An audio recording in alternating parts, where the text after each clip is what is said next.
વિઠ્ઠલા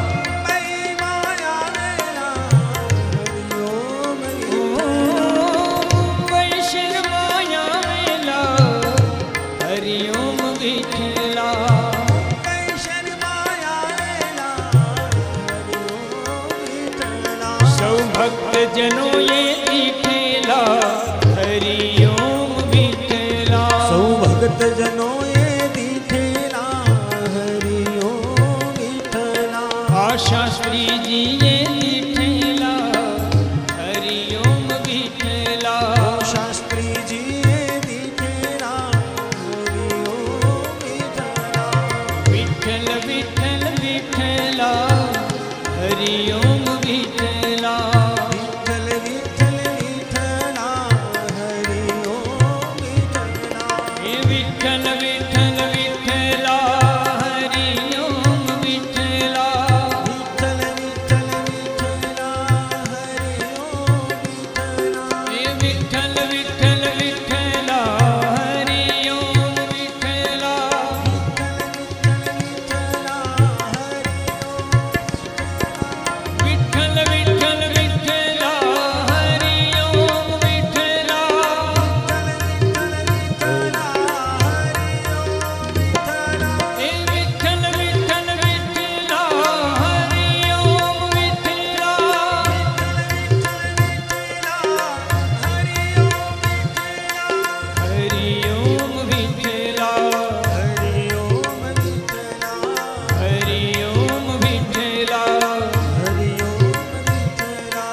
पश्चात भूमि माथो पुरा तस्माद्यज्ञात् सर्वभूताः सम्प्रेतं बृहदाज्यं मां पशुस्ताश्चकरे पायभियानारण्य ग्राम्याश्च ये तस्माद्यज्ञात् सर्वभूतारे चाह सामानि जगनीरे छन्दागोषे जगनीरे तस्माद्यजुस्तस्मादजायत तस्मादसवा अजायन्त जे के चोभयादतः गावो जगनीरे तस्माज्जात अजावयः जगनं पारेः परोक्षन् पुरोगं जातमुदरितः तेन देवा अयजन्त सद्य रेखायश्च ते जत्पुरोकां व्यदधुः कथितव्यकल्पयन् मोकाङ्गेमसियासीत् किं बाहु किमोरुपाद उच्यते ब्राह्मणोऽस्य मुखमासीत् बाहु राजन्यकृतः ओरोत्तदस्य जदवैश्यः पदव्यां घोषोद्रो अजायत चन्द्रमा मनसो जातश्चक्षोः सूर्यो अजायत श्रोत्राद्वायुश्च प्राणश्च मुखादग्निरजायत नाभ्या आसीदन्तरिक्षो शीर्ष्णोर्योः समावर्तत पदव्यां भूमिर्दिशः श्रोत्रा तथा लोकान् अकल्पयन् जत्पुरुकेण विघादेव जग्नमदन्वता वसन्तोष्यासीदाद्यन् ग्रीक्म इदमः शरद्धविः सप्तास्यासन्नपरिधयस्त्रीः सप्तसमिधः कृताः देवा यद्यगणन्तन्नवाना अवदनान्नपुरुखं पशुमा जगनेन जगनमयजन्त देवा स्थानि धर्माणि प्रथमान्य सन्ना तेहनागं महिमानः सचन्द्रयतरपूर्वे साद्याः सन्ति देवाः ॐ शान्तिः शान्तिः शान्तिः।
स्वस्ति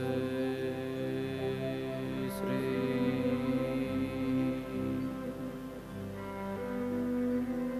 गणेशाय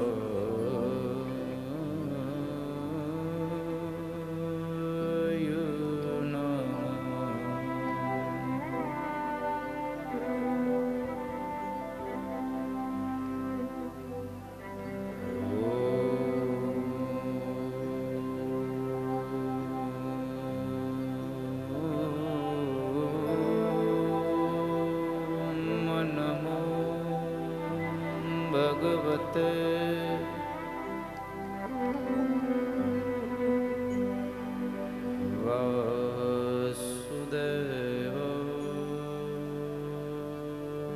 वासुदेवाय नमः।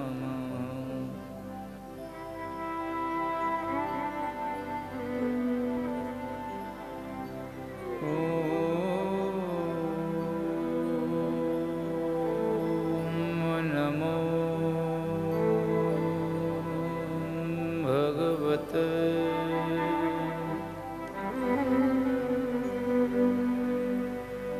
तं शरणं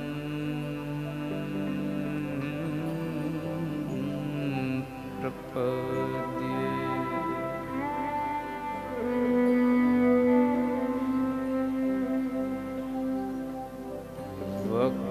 वक्रतुण्ड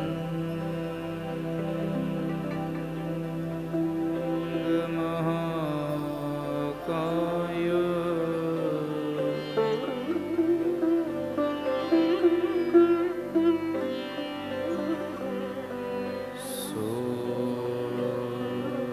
सूर्यकोटि समप्रभ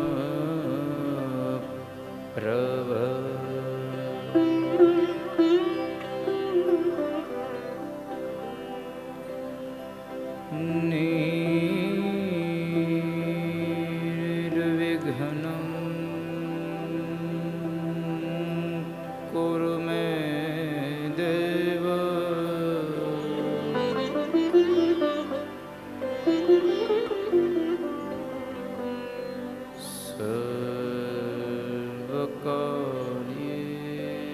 सर्वकार्येषु सर्वदा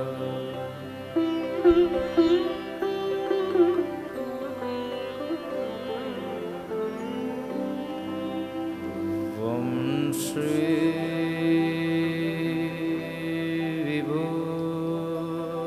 विभूषितकरा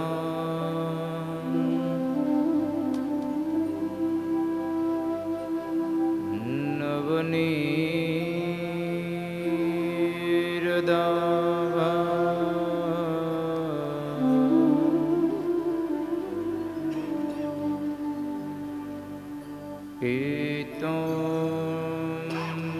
पीताम्बरा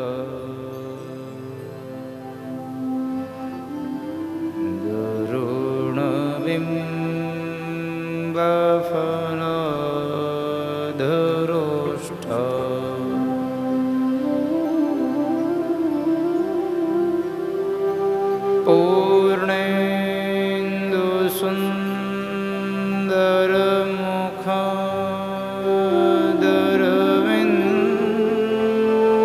पूर्णेन्दुसुन्दरमुखादरविन्दनेत्रा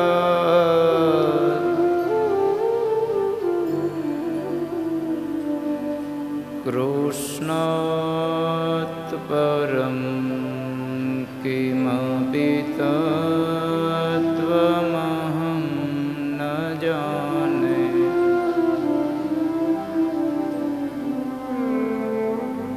कृष्णात् त्वदीयपदपङ्कजपञ्जरान्ते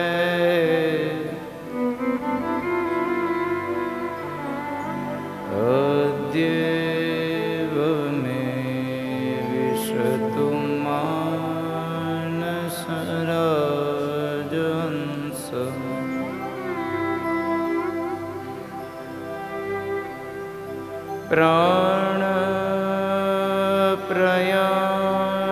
प्राणप्रयाणसमये कफवात पित्ते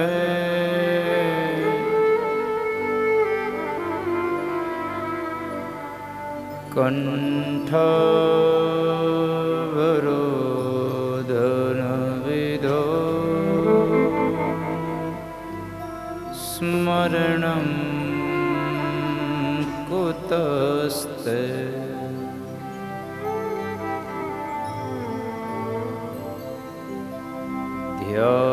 ध्यानमूलं गुरुर्मूर्ते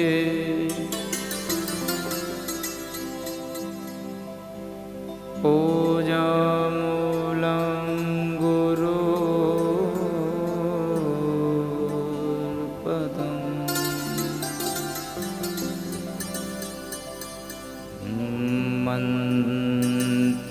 मन्त्रमूलं गुरुर्वाक्यम्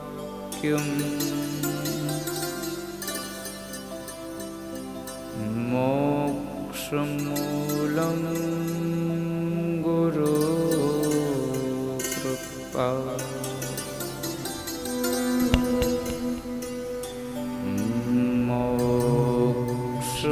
मोक्षमूलं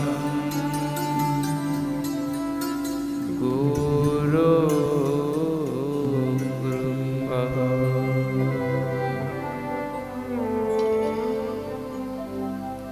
बोले श्री भागवत भगवान की जय।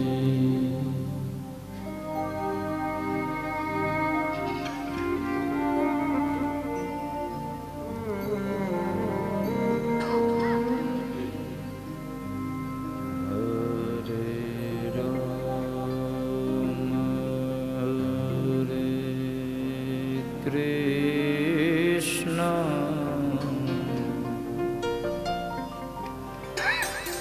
हरे राम हरे कृष्ण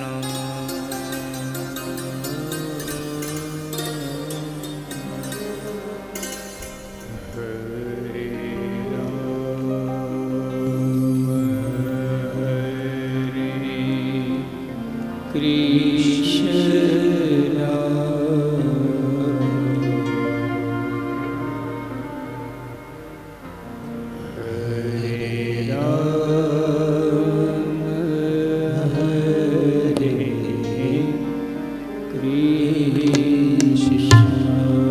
कृष्ण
उमापति महादेव की जय।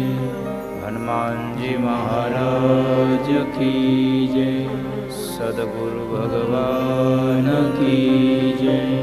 प्रेम से बोलो नमः पार्वती पतये। हर हर महादेव हर।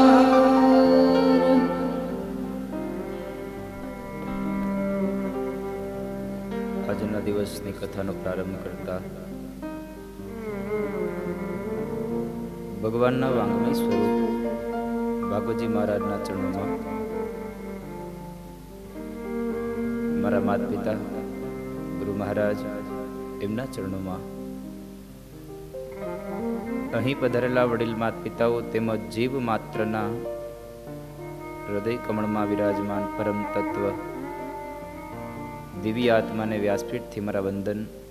આપ સૌને મારા જય શ્રી કૃષ્ણ. રાધે રાધે.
સાત દિવસીય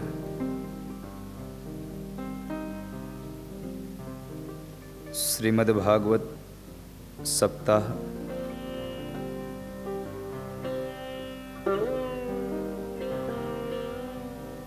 આ કથાના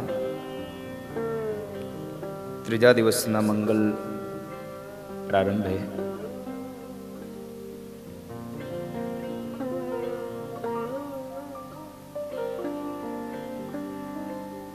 થોડી ભાગવત ચર્ચા કરીએ.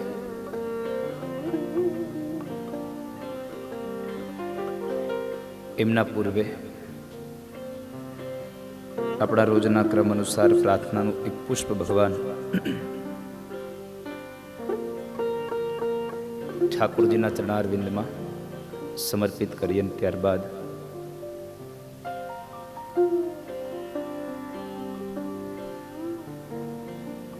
દિવ્ય ગાથાઓનું રસપાન કરીશું. આવો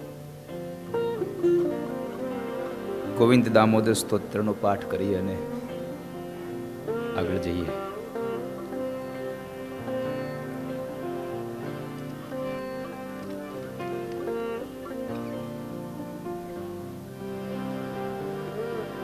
करारविन्देन पदारविन्दं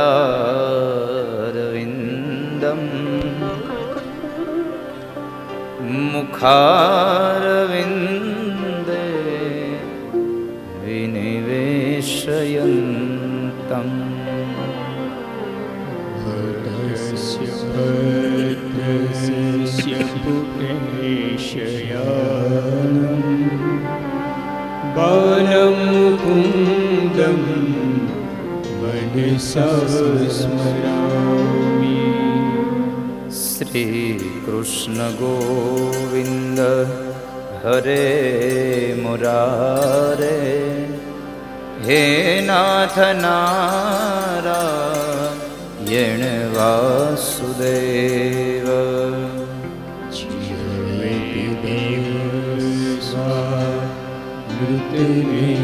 देव गोविंद दामोदर माधवेति विक्रेतु कामा किल गोपकन्या મુરારે પાદાર વિતચિત્તવૃત્તિ અત્યાદિકંબો ભવશદભુજ ગોવિંદ દામો ગૃહે ગૃહે ગોપવધૂ કદંબા સર્વે મિલિત્વા સમવાપ્ય યોગમ પુણ્યાનિ નામાનિ પઠન્તિ નિત્યં ગોવિંદ દામોદરમધુરેતિ સુખમ શયાનાં નિલયે નિજેપી નામાનિ વિષ્ણુ પ્રવદન્તિ મર્ત્યા નિશ્ચિતં તન્મયતા પ્રજનતિ ગોવિંદ દામોદરમધુરેતિ जिहवे सदेवं भज सुन्दराणि नामानि कृष्णस्य मनोहराणि समस्त भक्त्यार्ति विनाशनानि गोविंद दामोदरमधुरेति सुखावसाने इदमेव सारं दुःखावसाने इदमेव ज्ञेयम् देहावसाने इदमेव जाप्यं गोविन्द दामोदरमधुरेति श्रीकृष्ण राधा वरगोकुलेश गोपाल गोवर्धननाथ विष्णु जिह्वे पिब स्वामृतिमेत देव गोविन्द दामोदरमधुरेति गोविन्द दामोदर माधवेति गोविन्द दामोदरमधुरेति गोविन्द माधव स्तोत्रनो पाठ जे प्रेमे करे दामोदर दया दाने सहजे गोलोक संचरे दामोदर दया दानहि सहजे गोलोक संचरे। बोलिए श्री बालकृष्ण भगवान की जय। श्री सुखदेव जी महाराज की जय। श्री व्यास भगवान की जय। श्री सरस्वती माता की जय।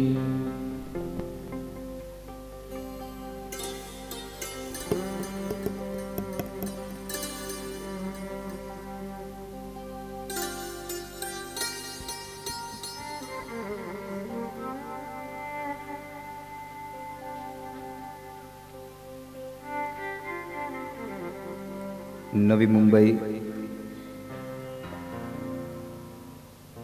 અને આવાસી ક્ષેત્રમાં પાવનધરામાં અક્ષર નિવાસી રવજીભાઈ કાળાભાઈ વેકરિયા પરિવાર દ્વારા આયોજિત 7 દિવસીય શ્રીમદ ભાગવત સપ્તાહ અને આ કથાના ત્રીજા દિવસના મંગલ પ્રારંભમાં ઉપસ્થિત થયેલા તમામ વડીલો, માતાઓ, આમંત્રિત મહેમાનશ્રીઓ, ત્રીજા દિવસના મંગલ પ્રારંભમાં આ કથાના મુખ્ય યજમાન અખંડ સૌભાગ્યવતી વર્ષાબેન કૌશિકભાઈ વેકરિયા અને એમનો આ સંપૂર્ણ પરિવાર આપ સૌનું હાર્દિક સ્વાગત કરે છે અને આપ સૌને આ પરિવારના મનોરથી પરિવારના વ્યાસપીઠ તરફથી જાજા કરીને જય સ્વામિનારાયણ.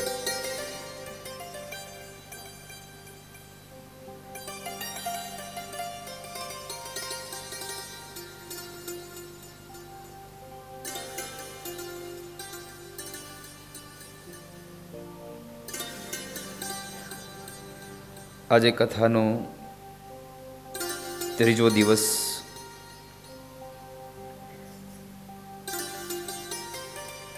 ગઈકાલ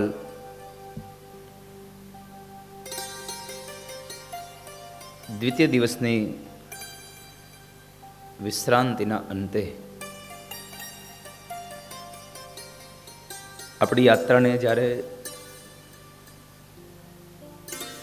થોડો વિરામ આપ્યો,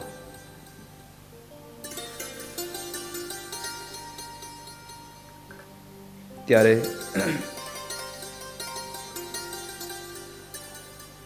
પરીક્ષિત રાજાએ પ્રશ્ન કર્યો, બાપજી, જીવનું મૃત્યુ નજીક આવે એને શું કરવું જોઈએ?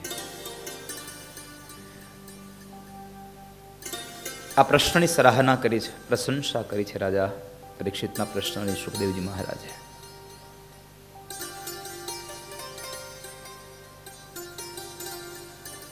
કારણ કે પ્રશ્ન રાજા પરીક્ષિતે કર્યો, પણ આ પ્રશ્ન લાગુ તો આ ધરતીના એક એક જીવને પડે છે. જેનું મૃત્યુ નજીક હોય એને શું કરવું જોઈએ?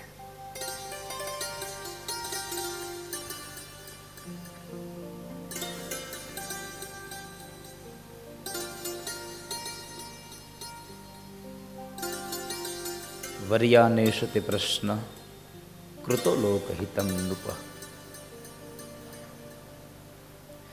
આત્મવિત સંમત પુંસામ શ્રોતવ્યાદિષુ યહ પર. રાજા, તારો પ્રશ્ન શ્રેષ્ઠ છે અને તારા પ્રશ્નનો એકમાત્ર જવાબ છે, જે જીવનું મૃત્યુ નજીક આવ્યું છે એમને પરમાત્માનું યજન કરવું જોઈએ, ભગવાનનું ભજન કરવું જોઈએ.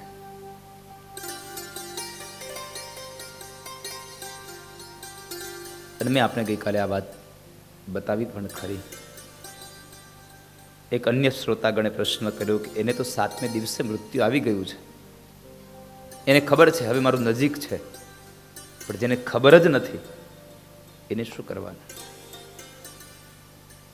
આપણું બધાનું આવું જ છે. પરીક્ષિતને ખબર હતી કે મારું મૃત્યુ 7મે દિવસે છે, એને શાપ હતો. હવે વિધાતાના લેખમાં પણ બીજું કોઈ મેખ ન મારી શકે, બ્રાહ્મણનો શાપ હતો. પણ આપણી દશા શું છે? આપણામાં અને પરીક્ષિતમાં એટલો ફેર છે કે પરીક્ષિતનું મૃત્યુ 7મે દિવસે હતું અને આપણું મૃત્યુ 7 દિવસમાં છે. પ્રાથમિક શાળામાં ભણતા ગુજરાતીમાં ત્યારે એક કવિતા આવતી, રવિ પછી તો સોમ છે, ત્રીજો મંગળવાર, બુધ ચોથો, ગુરુ 5મો, છઠ્ઠો શુક્રવાર, શનિવાર તે 7મો છેલ્લો વાર ગણાય. આમ કરીને અઠવાડિયું 7 વારનું થાય. આપણે અઠવાડિયું કહીએ એટલે કેટલા દિવસ થાય? 8 દિવસ. આપણા માટે એક વીક કેટલાનું ગણીએ? 8 દિવસનું. ખરેખર અઠવાડિયું 7 જ દિવસનું છે, રવિવારથી શરૂ કરીને શનિવાર સુધી. તો પરીક્ષિતમાં અને આપણામાં ફેર એટલો છે કે પરીક્ષિતનું મૃત્યુ 7મે દિવસે હતું અને આપણું મૃત્યુ આ 7 જ દિવસમાં થવાનું છે. કયો વાર આવશે, કયો સમય આવશે, કયું સ્થળ આવશે એની કોઈ ખબર નહીં રહે. બધું જ છોડી અને ચાલ્યું જવાનું. માટે રાજા, પરમાત્માનું યજન કરો. ભગવાનના નામનો મહિમા ગાઓ.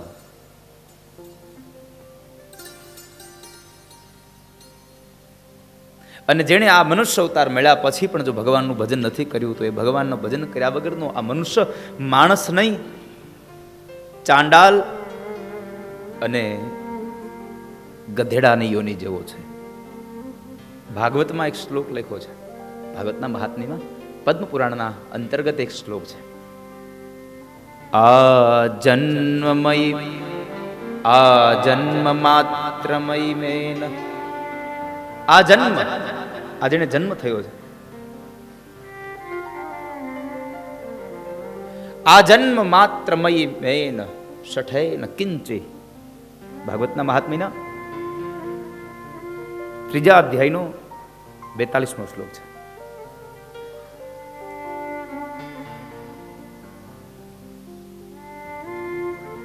આ જન્મ માત્રમયેન શઠેન કિંચિત ચિત્તમ વિધાય શુક શાસ્ત્ર કથા ન પીતમ. જેણે આ જન્મ માત્ર, અહીંયા જન્મ થયો છે, આ જન્મ માત્રમયેન શઠેન કિંચિ, જન્મ થયા પછી એક ક્ષણભર માટે પણ ભાવુક બની, રસજ્ઞ બની અને જેણે ચિત્તમ વિધાય, ચિત્ત ધરીને શુક શાસ્ત્ર કથા ન પીતમ, શુક શાસ્ત્ર કથા ન પીતમ. શુક શાસ્ત્ર જેને, શુક શાસ્ત્ર એટલે ભાગવત, શ્રીમદ ભગવત કથા, જેણે ભાગવતની ગાથાનું રસાપાન નથી કર્યું એ કેવો છે? ચાંડાલ ખરવત બતતેન નીતમ. ચાંડાલ ખરવત બતતેન નીતમ. ખર એટલે ગધેડો. એ ચાંડાલ છે જેણે ભગવાનનું સ્મરણ નથી કર્યું, ભગવાનની કથાનો રસાસ્વાદ જેણે માન્યો જ નથી.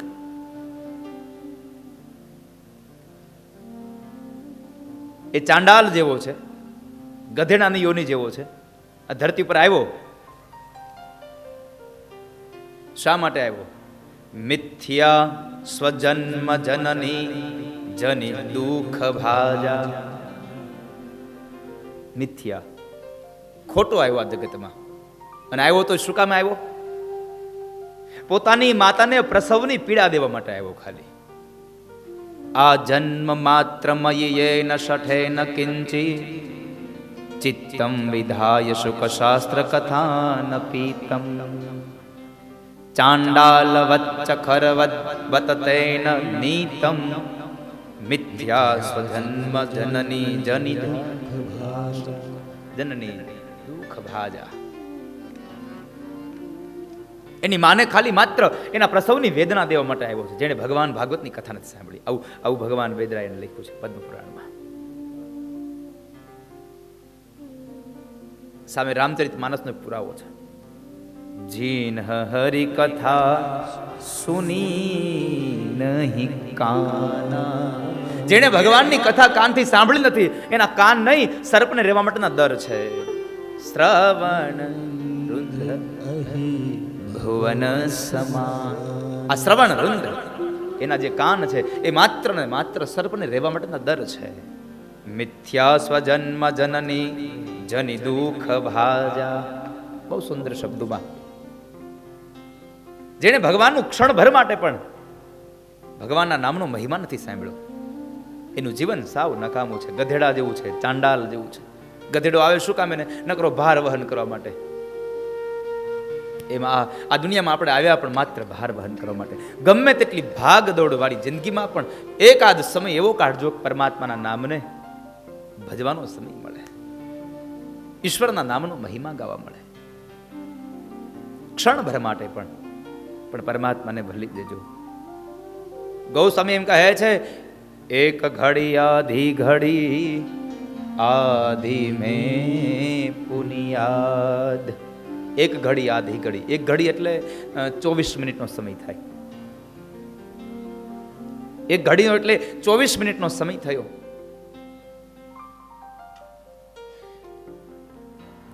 નારદે ભગવાનને પ્રશ્ન કર્યો, પ્રભુ આ કલિકાલમાં તમારી પ્રાપ્તિ કેમ? કળિયુગમાં તમે મળો કઈ રીતે?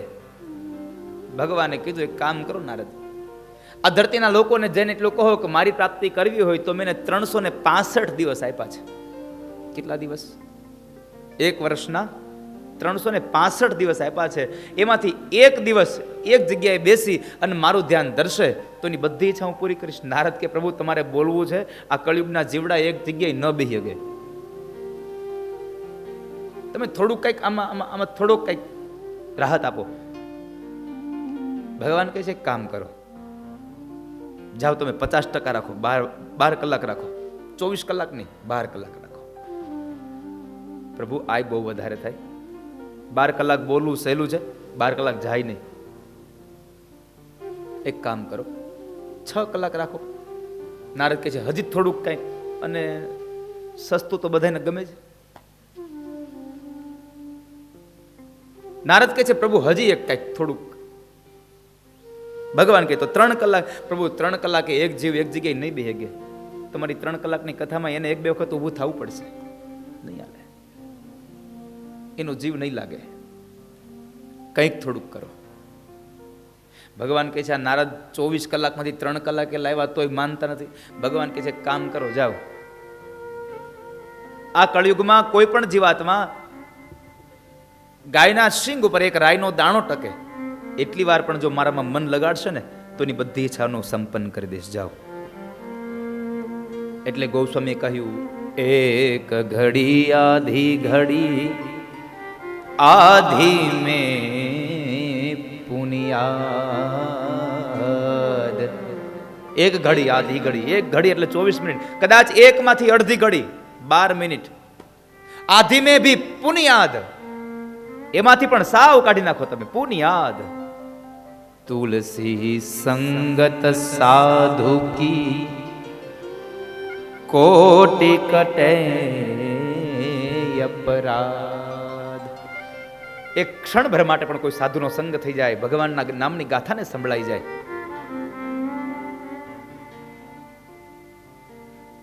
ભાગવતનો એકાદો શબ્દ પણ જો કાનમાં પડી જાય ને તો જીવન ધન્ય બની જાય.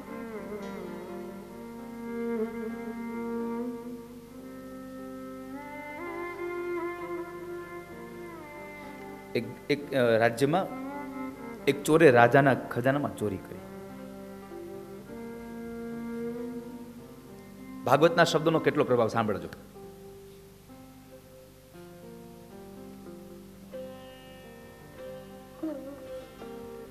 ચોરે ચોરી કરી અને એ ભાગે છે.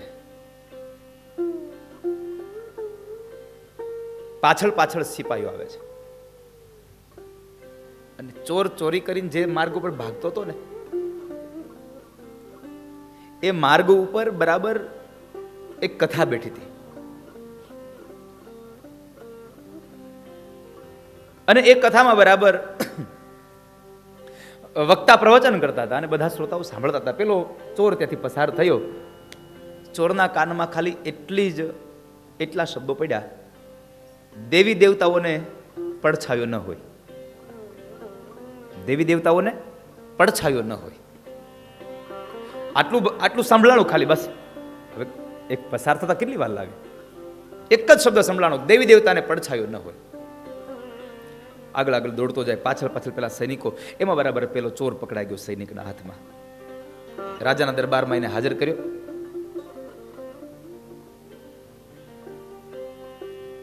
રાજાના દરબારમાં એને હાજર કર્યો અને રાજા એને પ્રશ્ન કર્યો, તે ચોરી કરી છે? ના પાડે છે, મેં ચોરી નથી કરી. એને પોતાનો ગુનો ન સ્વીકાર્યો. ખૂબ માર્યો, ખૂબ સજા આપી, છતાં ન માન્યો. અંતે નક્કી કર્યું, આને કાળી અંધારી કોટડીમાં પૂરી દો. ઘમઘોર અંધારું,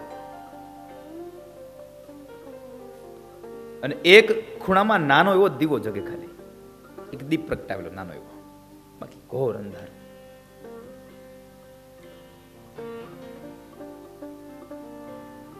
અને એવી આકરી સજા કરી એમને. અને બન્યું એવું કે એક વખતના સમયે, રાત્રિના સમયે, એ એ અંધારી ઓરડીમાં એક મહાકાળી માતાજીના રૂપ પ્રગટ થયું, હાથમાં ખુલ્લી ખડગ. પ્રશ્ન કરે છે, તે ચોરી કરી? ના, મેં ચોરી નથી કરી. સાચું બોલું તને મારી નાખીશ. ખડગ તૈયાર કરે છે, છતાં પેલો માણસ ના પાડે, મેં ચોરી નથી કરી. બહુ ડરાયો. પેલા માણસે બરાબર જોયું ને તો પેલા અંજવાળાના જે પ્રકાશમાં, જે પ્રકાશની બાજુમાં જ પેલા માતાજી ઉભા હતા અને માતાજીનો પડછાયો દેખાણો એને. માતાજીનો પડછાયો એને દેખાણો. પેલા શબ્દોની સ્મૃતિ થઈ કે દેવી દેવતાઓને તો પડછાયો હોતો નથી, આ માતાજી હે ના. દેવી દેવતાઓને પડછાયો હોતો નથી તો પછી આ માતાજી છે ના. ત્યારે એ પેલો ચોર એમ કહે છે કે તું માતાજી નથી. ઓળખી ગયો, તું માતાજી નથી. અંતે પોતાની ચોરી ન સ્વીકારી તો ન જ સ્વીકારી. એ ચોર માતાજી નથી એ રૂપને ઓળખી ગયો અને પછી એ જે માતાજી બનીને આવ્યો હતો, ખોટું રૂપ ધારણ કર્યું હતું, એમણે એના મહારાજને કીધું કે આણે ચોરી નથી કરી. અને અંતે એને સવારમાં છોડી મૂક્યો, સાથે સોના મોહર ભેટમાં આપી અને એને છોડ્યો છે. પેલો માણસ વિચાર કરે છે કે એક શબ્દ કાનમાં પડ્યો અને મને આટલો લાભ થયો. આખું ભાગવત સાંભળ્યું તો કેટલો લાભ થાત મને. એક જ શબ્દ સાંભળ્યો ખાલી, દેવી દેવતાઓને પડછાયો નથી હોતો.